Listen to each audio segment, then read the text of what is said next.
everyone. I want to talk to you guys a little bit about Cion Carroll. I also want to give a little history report on Lunenburg, Virginia, which is where he went missing from. I feel like history plays a huge part in why things happen in different places nowadays. I also search spiritually. I go where I'm led. I allow God to order my steps. And for some reason today, they were ordered in this direction. So I want to kind of give a little information on both before I proceed. And I'm going to try to keep it short because I know people don't want to hear rambling, right? Cion went missing on November 2nd, 2022. He was living with his grandmother in Lunenburg, Virginia. His mom had sent him there for better opportunities.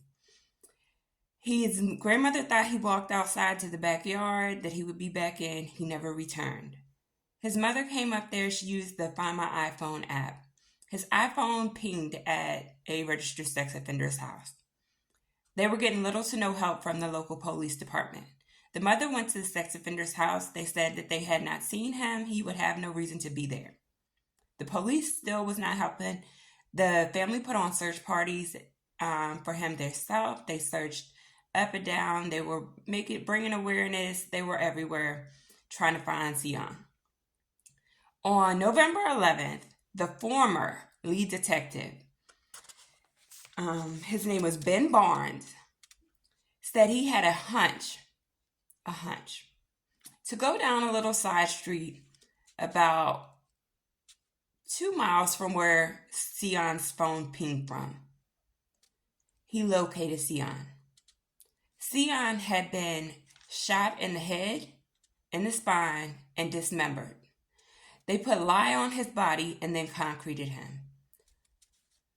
A hunch? What made you go there? You guys weren't even helping search. What was the hunch? That same lead detective left the force January of 2023. 2 months later, you left. Why? Why did you leave? You just accomplished something so big. Why did you leave? Okay, Cion's case is still unsolved. Cion's mother hasn't received any updates. There has been no suspects. What's going on here? Does that sound accurate? Does that sound like this is what should be going on a year later? A year later, she's fighting to keep his case open so that it doesn't go cold. It's only been a year. What have you found out? No leads? Nothing? Nobody knows nothing? Nothing? Okay. So we really need people to pay attention. When I first seen this story, the first thing I thought was modern day Emmitt Till. Modern day Emmitt Till. Yeah, it doesn't really have the lie. We don't really know if it has the lie or not, or if it has any lies. We don't know anything. But he was definitely killed in a gruesome way. And more of the community should be outraged. More people should be aware. And we have got to find out what happened to Cion Carroll.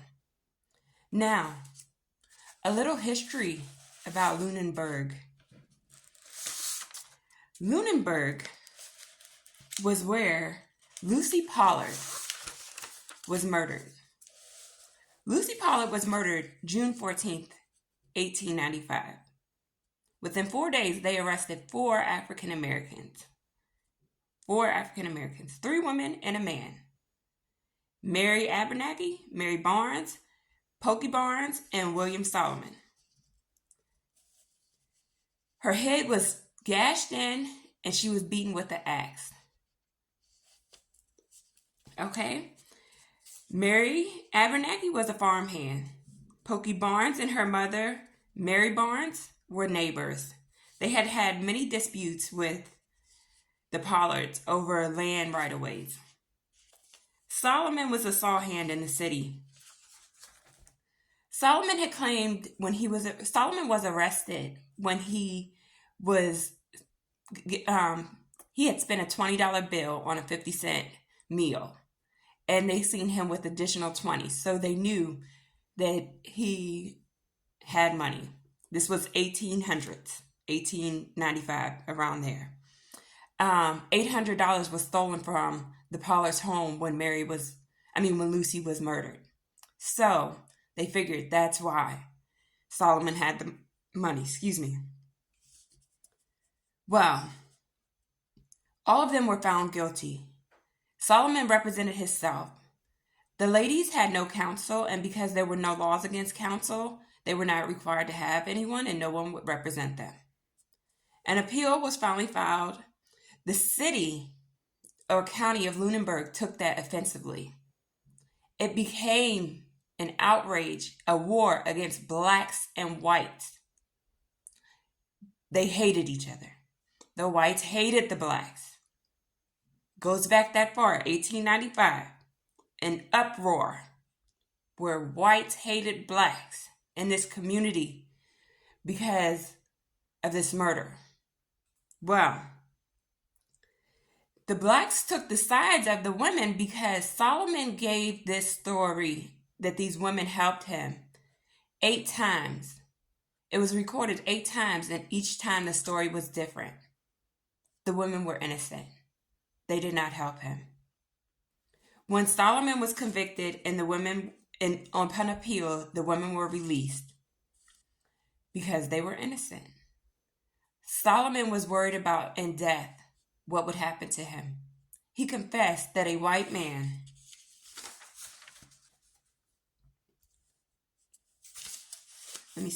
Solomon confessed that a white man, David Thomas, forced him to tell the story that he committed the murder and that those women helped.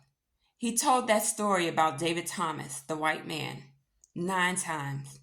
9 times the story was told the exact same. He was speaking the truth. He hung himself in his cell July 3rd, 1896.